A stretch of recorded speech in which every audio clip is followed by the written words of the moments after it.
For more than 60 years, Brits have been sold the dream of a new paradise life in Australia. Every year, nearly 30,000 people emigrate there, and many head for the vibrant city of Sydney. Attracted to the harbour lifestyle, the sunshine, and the 70 beaches up and down the coast. Wildlife warrior Gary comes to the rescue of an abandoned baby possum. She's terrified, of course, so we've got to be really quiet. Claire's restaurant business suffers a major setback. I work hard to earn this money and then they just come in and think they can take it. It's just horrible. We'll meet Tim, who spends his birthday indulging in a very British craze, sweeping Oz. And we'll discover the reality of a dream life down under.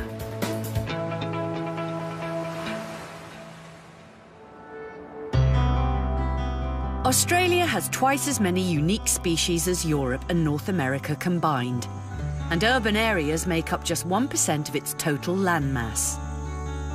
However, its cities are growing rapidly. By 2026, Sydney's population is forecast to grow to over 4.9 million. And this urban sprawl inevitably has an impact on the wildlife. Volunteer animal rescuer Gary knows you only need to visit one of Sydney's roads to see the damage done. Here we are. Beautiful. Big blue-tongued lizard absolutely destroyed by being hit by a car. That's what happens when you put a major trunkway right through a national park. 38-year-old Gary grew up in the Lake District. He moved to Australia in 2001 and has never been back to the UK since.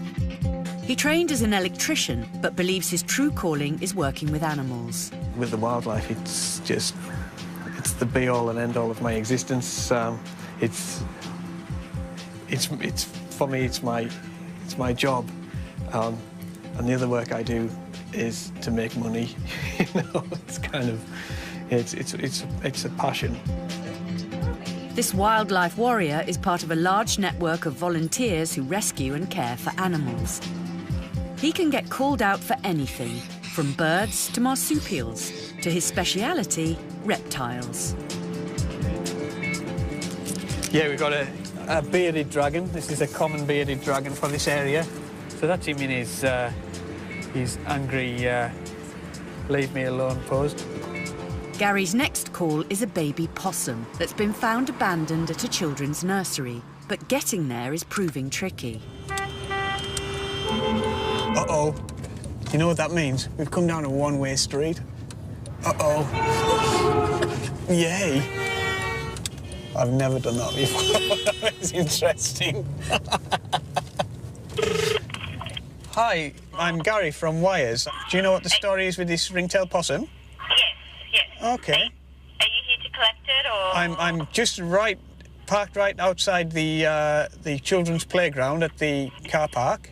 We're right next door. In the wild, possums live in trees, but in urban environments they can take up residence in the roof of people's homes, which contributes to their reputation as a pest. This is a juvenile ringtail possum. How beautiful is he? In fact, we'll just check. I think it's a little girl. So she's terrified, of course, so we've got to be really quiet. OK, so she's obviously lost her parent. But she's going to be fine. No, I can't see. She'll be, a matter of a month or two. She's fully furred. So what we'll do is we'll call back into the call centre and get her to an experienced carer. Thank you very much indeed. Cheers. Thank you. See ya. I'm always kind of stressed when I get something that's outside of my scope of work, and possums are certainly outside of my scope of work. So we're now taking a journey into the unknown. So let's do it.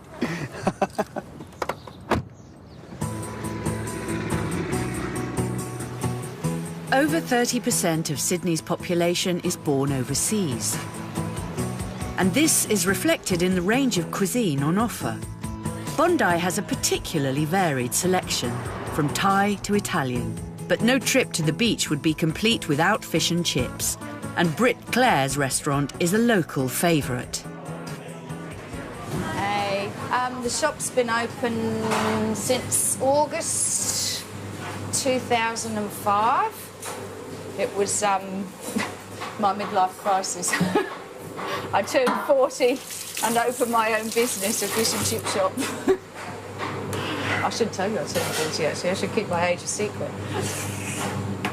Yeah. So, yeah, it's been over 6 years now, and I love it. I wouldn't do anything else now.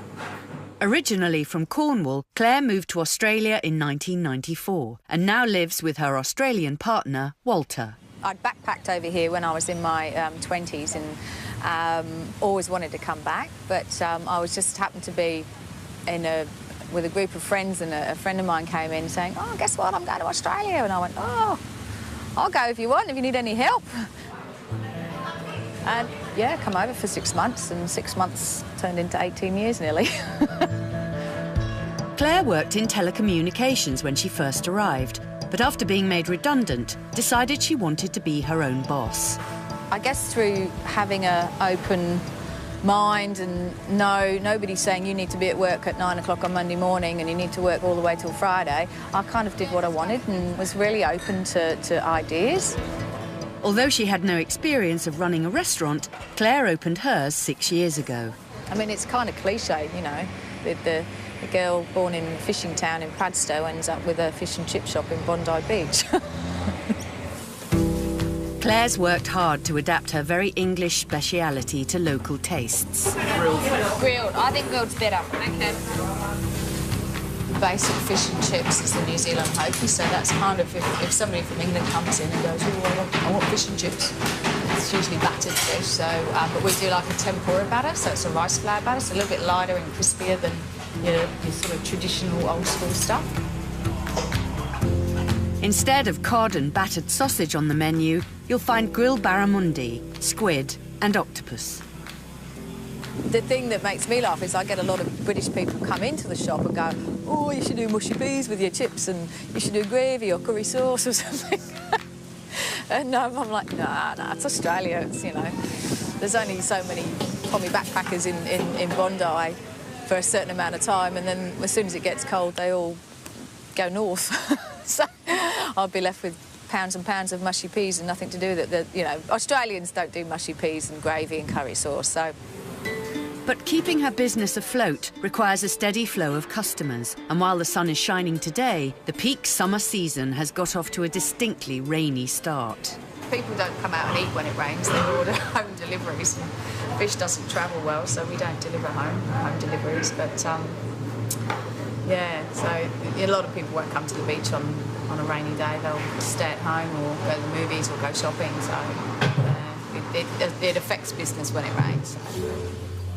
Clare must now hope that the weather improves, as a busy Bondi summer is crucial to the success of her business.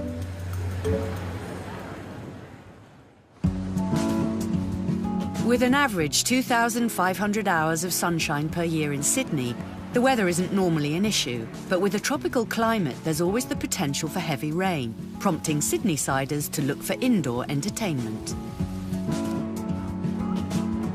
The Sydney Wildlife Centre and Aquarium can host over 10,000 visitors on a busy day. Among the animals and fish, you'll also find Tim from Cleethorpes, who is the centre's online marketing manager. This is the biggest Great Barrier Reef themed exhibit in the world, and does what it says on the tin. It's all super pretty tropical fish.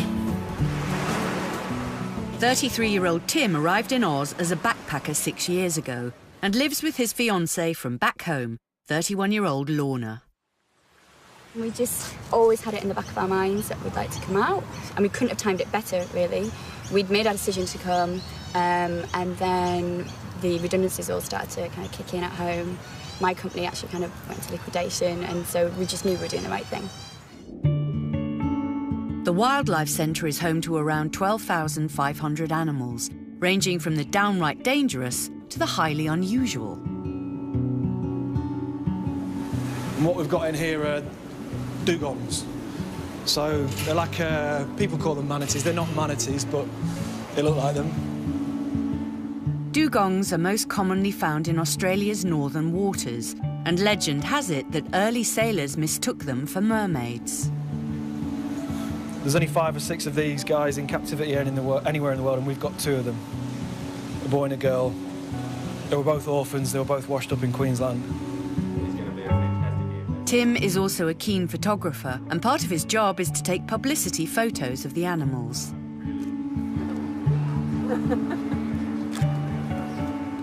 I love animals and I love the outdoors, and it's a good industry, tourism. Yeah, it's great, I love it.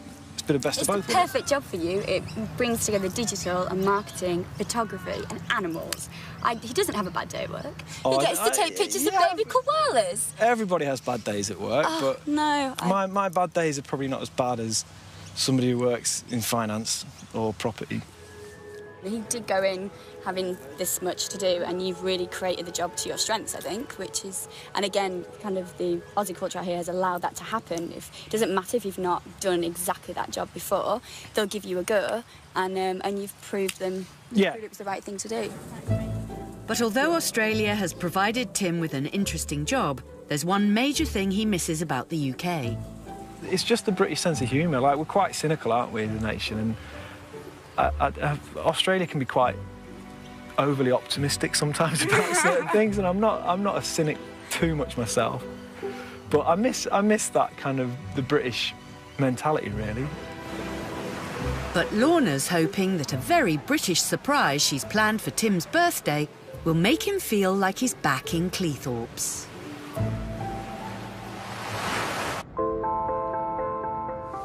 The wettest start to summer on record is not the only problem in Paradise.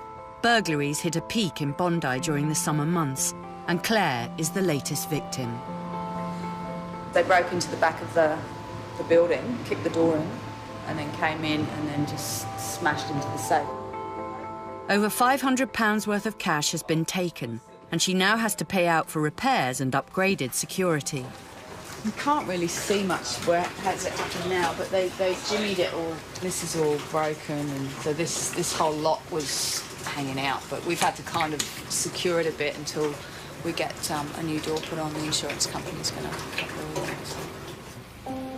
It's times like that where you find yourself on your own, and I go, oh God, I wish my family was here, you know, I wish my sister was here, my brother was here, or somebody would come round and, you know, just say it'll be all right. Don't worry, it'll be all right. And, you know, I've got friends and, you know, and everybody here, but that's when you need your family. You just need them, because you know that you don't need to say anything to them, they just know you. So, yeah, you do get that. You get that side of it, which... Deep breath. It's the second time in 3 years that Claire's shop has been broken into, and she'll have to make sure that no cash is left on site again. I just kind of think, oh, why don't they go out and get a job for a living, you know? I work hard to earn this money, and then they just come in and think they can take it. It's just horrible. It sucks. Yeah. Claire will need to work hard to make up the shortfall, but she'll also need a little help from Mother Nature. The weather's horrible, and it's just, you know, means business is slow, and when you've lost takings and things like that, you want some sunshine to make up some money, so not happening.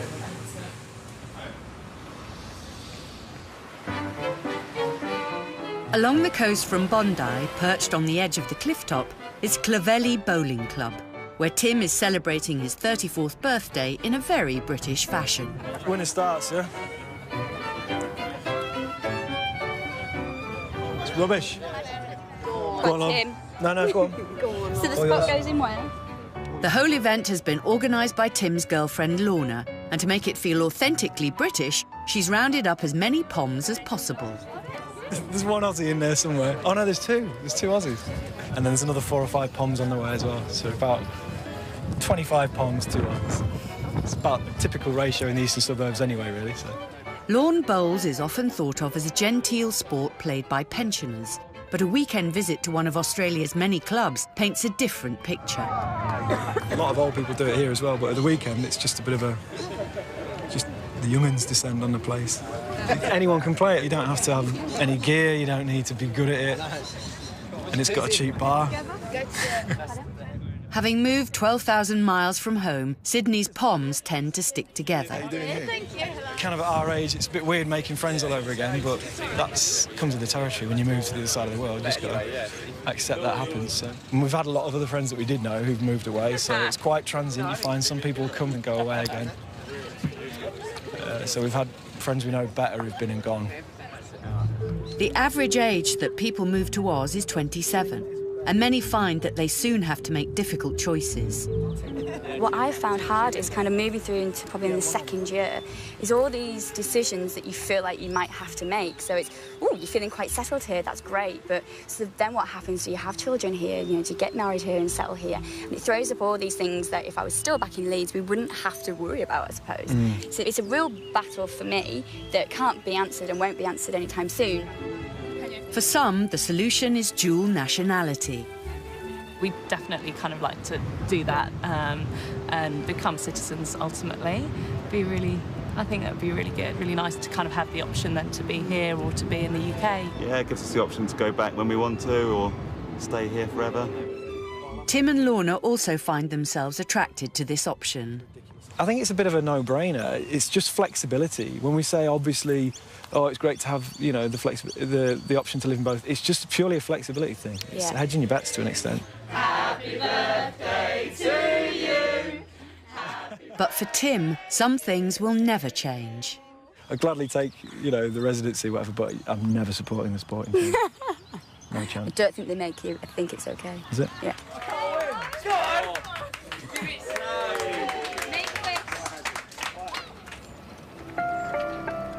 Animal rescuer Gary is taking the ringtail possum he picked up earlier to an expert carer. Having been separated from its mother, it's vital that it receives attention as soon as possible. Hello, Marilyn. Yes, hello. Hi, how are you? Hello. So, Marilyn is our veteran possum rehabilitator. She's a legend in her field. And I've just got to build you Baby possum? Baby ringtail, fully furred. I think it's a little female. Oh, come on, beautiful. I've got some pals for you. That's wonderful. I've got two that are a bit mismatched. Ringtail possums can be found along the east coast of Australia. These shy nocturnal creatures live in forests in communal nests. She's a beautiful little Yeah. girl. I've got one about the same size in there. And the smaller one is back riding. Oh, OK, radio. OK. OK, so she's you've got another stressed tail. out there, right? Yes. They totally de-stress once they're with other possums. In the wild, they emerge at night to forage for leaves, fruit and flowers. This is what they absolutely love, which is grevillea. And we'll give them some of that. They would be normally feeding at night time. Thanks very much. You don't bite me, thank you. Right. Now, we'll cover them up, keep them in the dark, and they'll be all settled up by night time. To calm them, Marilyn puts the possums in small knitted pouches to replicate their natural habitat, where they huddle together in nests called drays. So you're just going to put these in the corner? Yes. We make artificial drays for them, and when they're released as a group, the whole dray will go as a group up in a tree, and they'll live together. The future looks bright for these possums, but Gary knows there's a huge amount of work to be done to protect Australia's wildlife from the growth of cities. One person can't make a difference, there's absolutely no doubt about it, you know? But if we can just get people into the way of thinking from a conservation point of view, we could make a difference. Do I see that happening? I don't know. But it certainly isn't going to stop me trying.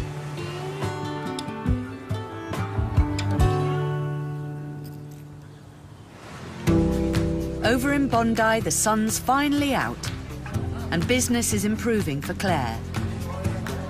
But the weather's not the only reason why things are looking up. Hey. Could I just get the Australian prawns? I was sitting in the back of the car with two friends, and I just asked one of them to buy the paper, and I opened it up, and it was just like, oh my God! And when you suddenly see your big face looking at you, it's like... It's funny. You feel a bit embarrassed, actually, but anyway.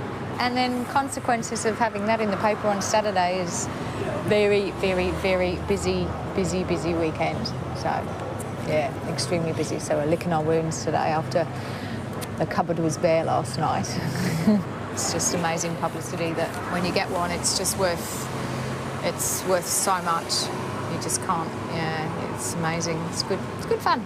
It's nice. A little boost. Makes you happy, especially after a week of rain. For Claire, this is just another example of what Australia offers to those willing to work hard.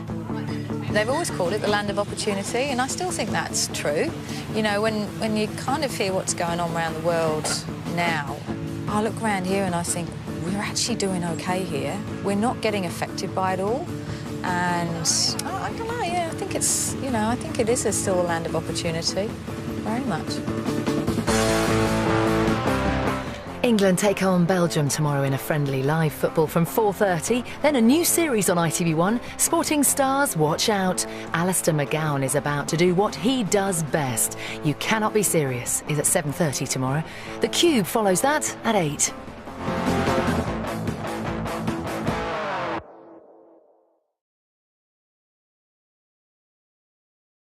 For more than 60 years, Brits have been sold the dream of a new paradise life in Australia. Every year, nearly 30,000 people emigrate there, and many head for the vibrant city of Sydney. Attracted to the harbour lifestyle, the sunshine, and the 70 beaches up and down the coast. Wildlife warrior Gary comes to the rescue of an abandoned baby possum. She's terrified, of course, so we've got to be really quiet. Claire's restaurant business suffers a major setback. I work hard to earn this money and then they just come in and think they can take it. It's just horrible. We'll meet Tim, who spends his birthday indulging in a very British craze, sweeping Oz. And we'll discover the reality of a dream life down under.